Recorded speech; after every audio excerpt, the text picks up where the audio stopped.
Hello. Hi guys, we haven't made video notes in a while. It's been months. It has. So, things might seem a little bit off because there is not a camera here for us, so we can't actually see if we're even in, I don't know where I am on the screen. Right. But I think when we actually publish the videos to you all, it should be there. So Right. sure. So if you can only see half my face for now, sorry. You're welcome. You're welcome. Sorry. I'm sorry. So we're gonna talk about Jefferson today. Yep. So we talked a little bit about the Federalist era previously in the class. The Washington and Adams time period. Right, Washington and Adams. Yep. And that's when the Federalist Party really is successful. Right. But they kind of crumble. Hamilton and Adams, the two leaders of the Federalist Party, fight each other. Yes. And it splits the party. The party crumbles, Right. basically. They still are around. Yeah. But they never win another election. No, they don't. Right. Or at least a national level election like this. Right. So, Yes. so now we're in the Jefferson era. And notice, Jefferson only serves 8 years. But if you notice, the Jefferson era is 16 years. Yes. Right? And that's because James Madison follows Jefferson so closely. We're basically just it's all Jefferson. Right. Right? Madison is Jefferson 2.0. Right. He is. All right. So you ready to talk about the first election, though? I am. The election of 1800? Okay. Yeah. So the election of 1800. Oh, boy. I don't actually know if you guys can see these faces down here because I can't move the camera up. Right. But there's faces here. You'll be able to see him on the PowerPoint that we share with you guys. Yeah. So if you want to go back and look at what's going on. So the Federalists, right? They're done. They're done. Right? Their party split. Adams doesn't have a chance of winning this election. Right. So it's Adams versus Jefferson, but Adams doesn't, like I said, doesn't really stand a chance. Right. Right. So it's Jefferson, but there's another challenger. There is. Right. And it's technically supposed to be Jefferson's running mate. Right. The intention was for this guy not to win and to be the vice president for Thomas Jefferson. Right. Because they were trying to happens. rig it where Jefferson gets the most votes. Right. And this guy gets the second most. And that Right. guy's name is Aaron Burr. Aaron Burr. Sir. Sir. So Aaron Burr is supposed to be Jefferson's vice president. Remember, Right. whoever gets the second most votes becomes vice president. So they're going to set it up where Jefferson gets number one, Burr gets number two. Yep. Easy peasy. Easy peasy. Except Burr was not content with that. No. Burr was not satisfied by being vice president. He's like, Right. you know what? I'm going to go for it. I'm going to go for it. I'm taking what I wanted. Right? Yeah. I want this. Yes. He wanted to be president. Yeah. And it just so happened that when the numbers fell in after the election of 1800, that Thomas Jefferson and Aaron Burr tied. Yeah. Yeah. Awkward. And technically, what the Democratic Republicans would have wanted to happen is Aaron Burr to say, hey, you know what? You asked me to be your vice president. You take the presidency up. That's what they wanted. I concede. Right. You win the election. I get second place. Easy peasy. That's not what happened. No.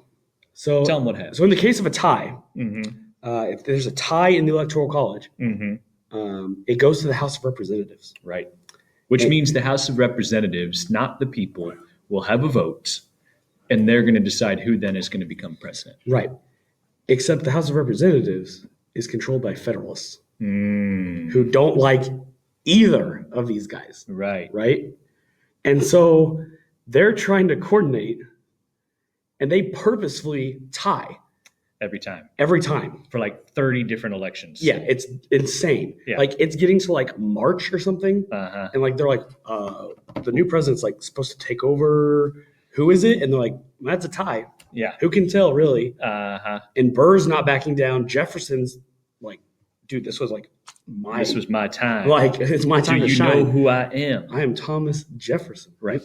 and neither side backs down. Yeah. And Hamilton gets disgusted by this. Right. He's like what on earth, guys? So Hamilton, who is a Federalist, right? And who has argued with Thomas Jefferson while they were both in Washington's cabinet, disagreed on everything. Everything. Yeah. Cats and dogs. Yeah. Oil and water. They do not like each other. Toothpaste and orange juice. And Hamilton and Burr had actually worked together it's disgusting. Had actually worked together very briefly. And so Hamilton steps in and he's like, all right, I'm going to resolve this. So Hamilton goes and he gets all the Federalist guys together. He's like, listen here, guys. Here's how this is going to go down. You're going to pick someone. Mhm. Like, stop tying. You're ruining the country. You're making the Federalists look bad and petty. Mhm. You're picking someone. And they're like, who should we pick? Yep. And he's like, and so everyone expected Burr to win. Yeah. Because remember, Hamilton and Jefferson hated each other. Yep. Do you want to take it? Sure. He told the Federalists to vote for Jefferson. Because what you don't know, and what we haven't talked about too much, at least my students haven't, is that even though Hamilton and Jefferson disagreed on things politically, Hamilton and Aaron Burr, they had a history. Yeah. They had beef. Yeah. And stuff was going on. They knew each other through the war. Aaron Burr wound up running against Hamilton's father-in-law for a New York Senate seat and beat him, running against his own party even. Yeah, Burr was a Federalist and then switched to a Democratic Republican. Yeah. Hamilton just didn't trust Burr anymore. Right. Like, I think my favorite line of Hamilton is like I've disagreed with Jefferson, right? But at least he has character and he has principles and he has beliefs. Right. Burr is like an empty husk of a man. Right. Right. This is going to be one more step towards a major problem that we're going to talk about later in the lecture. Yeah. But let's just say that their feud, Burr and Hamilton, did not go away easily. Yeah. Yeah. So Burr is now vice president. Right. And Jefferson is now president. Right. Because Hamilton picked Jefferson. Right. Right. Jefferson's like, oh my gosh, this is awful. We're going to fix this. So they create the 12th Amendment to the Constitution, which makes future elections easier, right? That's your blank. Because now you vote for president and a vice president. You don't vote for president and then the second place guy. Right. Get rid of that whole system. Right. Which isn't the way that we do it today, but it was a step in this direction. Right. Yeah. It's the reason that, like, this amendment is the reason that Hillary Clinton was not Donald Trump's vice president. Right. Right. Which would have been a nightmare. A nightmare. Yes. Right. So we've answered the first two questions. In all of I can't see the time because it's gone. Oh, 7 minutes. That's good. Fantastic. So I don't know what happened with Screencastify, the tools. Yeah. All right. So Jefferson's in charge. Yes. Now, Thomas Jefferson, being a Democratic Republican, which is like the Anti-Federalists with a new name. Right. Yeah, I think that's fair. It took some of the, anyways. They were the ones who believed that small government only do the most basic functions of government and let the states take care of the rest. Right. They thought that this was the way that governments would be most responsive to the people, is by letting the decisions be made at the state level. Right. Because Virginia and Massachusetts are not the same. And Democratic Republicans believed that to try to make these people all fit in the same box would not be fair to the people and would trample on their rights. Let the decisions be made at the state level. Right. So Jefferson started to reduce the size of government. Small government would be one of the first bullet points there in yellow. It says cut over 100 jobs, reduced the military, and reduced internal taxes. A lot of those taxes Hamilton had put in place to make our nation financially secure. Jefferson comes in and removes them.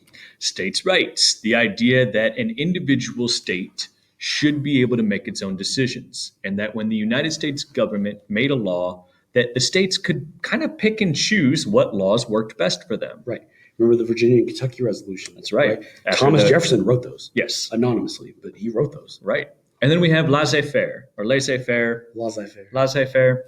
It basically is a philosophy. It's an idea that the people should be able to do as they so choose, and that governments should just get out of the way. It's the idea that off, right? the government that governs best is the government that governs least. Yeah.